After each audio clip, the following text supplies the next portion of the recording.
Hi viewers, எங்கள் ஊரில் இதோட பேர் சீம நெல்லிக்காய். இது எப்படி உப்பில் போடுறதுன்னு பார்க்கலாம். நாங்கள் ஒரு வீட்டுக்கு போயிருந்தோம். அங்கே பார்த்தீங்கன்னா கொத்து கொத்தாக சீம நெல்லிக்காய் இருந்துச்சு. அவங்கக்கிட்ட கேட்டு, அவங்க பறிச்சுக்கோங்க, எவ்வளோ வேணால் பறிச்சுக்கோங்க, நாங்கள் இதை பறிக்கவே மாட்டோம் அப்படின்னாங்க. அப்போ அவங்க அதுக்கு பறிக்கிறதுக்காக ஒரு நவீன மிஷின் மாதிரி ஒரு பாட்டிலை உடைச்சி அதில் ஒரு கம்பு கட்டி வச்சுருந்தாங்க. அதை வச்சு அப்படி குத்திட்டா போதும், எல்லாமே அந்த பாட்டிலுக்குள்ளே விழுன்னாங்க. நாங்கள் அதே மாதிரி கொஞ்சம் பறித்தோம். அது நீங்களே பாருங்கள், அந்த பாட்டில் இப்படி தான் இருக்கும். அதை வந்துட்டு இது அதுக்குள்ளே இப்படி குத்திட்டா போதும், சீம நெல்லிக்காய் ஃபுல்லாக அந்த பாட்டிலுக்குள்ளே விழுந்துடும். நான் இதை ஃபஸ்ட் டைம் பார்க்குறேன். நல்லா இருந்துச்சு. ஒன்று கூட மிஸ் ஆகலை. எல்லாம் உள்ளேயே விழுந்துருச்சு. கீழே எதுவுமே விழலை. அப்புறம் நிறைய அள்ளிட்டு வந்துட்டோம் வீட்டுக்கு.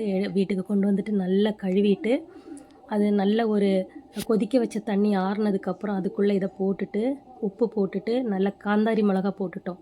காந்தாரி மிளகா சரியான காரமாக இருக்கும். ஒரு 3 டேஸ் கழித்து பார்த்தா சூப்பராக இருக்குது. அதில் உப்பு, காரம் எல்லாம் பிடிச்சி அது சாப்பிடவே அவ்வளோ டேஸ்ட்டாக இருந்துச்சு. இதை நான் சொல்லும்போதே என் வாயில் தண்ணி ஊறுது. அந்தளவுக்கு அது டேஸ்ட்டாக இருந்துச்சு. கண்டிப்பாக ஒரு தடவை ட்ரை பண்ணி பாருங்கள். சூப்பராக இருக்கும்.